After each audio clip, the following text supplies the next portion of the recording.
দাদাবাবুরা আর কিছু পারুক আর না পারুক, সিনেমা বানিয়ে যুদ্ধ জয় করে নিতে পারে এটা সবারই জানা। সীমান্তে যখন ভারতীয় সেনারা বাংলাদেশিদের পা ধরে কান্না করছে, তখন এবার বসে থাকলেন না খোদ সালমান খান নিজেই।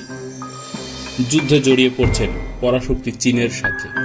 না সরাসরি নয়, এসব যুদ্ধ তারা করবে সিনেমার পর্দায়, যেখানে তাদের হেরে যাওয়ার কোনো চান্স নেই।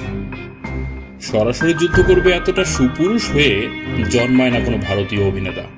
অতিরঞ্জিত করে সিনেমার হিরোদের বীর হিসেবে ভারতীয় নাগরিকদের সামনে তুলে ধরা হয় এই সব সিনেমায়, যেখানে দেখানো হয় একাই একটি যুদ্ধ জয় করে ফেলছেন ভারতীয় জওয়ানরা। পর্দায় তাদের বীরত্বপূর্ণ অ্যাকশন দেখে দাপুটে মনোভাব তৈরি হয় ভারতীয় দর্শকদের মাঝে। এরপর শেয়ালরা নিজেদের বাঘ ভেবে ঘুমাতে যায়। জাস্ট এইটুকু পিনিকের জন্যই কি এসব সিনেমা তৈরি করে ভারতীয়রা? ঘটনা 2020 সালের। গাওয়াল ভ্যালিতে ভারত আর চীনের সংঘাতের প্রেক্ষাপট নিয়ে নতুন সিনেমা তৈরি করতে যাচ্ছে পরিচালক অপূর্ব লাখিয়া। এখানে দেখানো হবে দুই দেশের মধ্যে চলমান উত্তেজনার পটভূমি।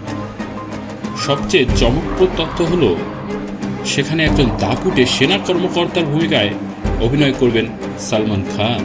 সিনেমাটি মুক্তি পাবে 2025 সালের দ্বিতীয়ার্ধে। সম্প্রতি যুক্তরাষ্ট্র চীনের সাথে যে অর্থনৈতিক টানাপোড়েন চলছে সেটা সবারই জানা।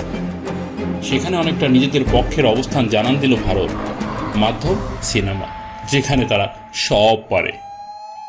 ভারতীয়দের এসব সিনেমাবাজি নিয়ে ভারতের প্রতিবেশী দেশগুলোর মনোভাব একেবারেই নেতিবাচক। তারা মনে করে ভারতের যুদ্ধ জয় মূলত সিনেমাতেই সীমাবদ্ধ।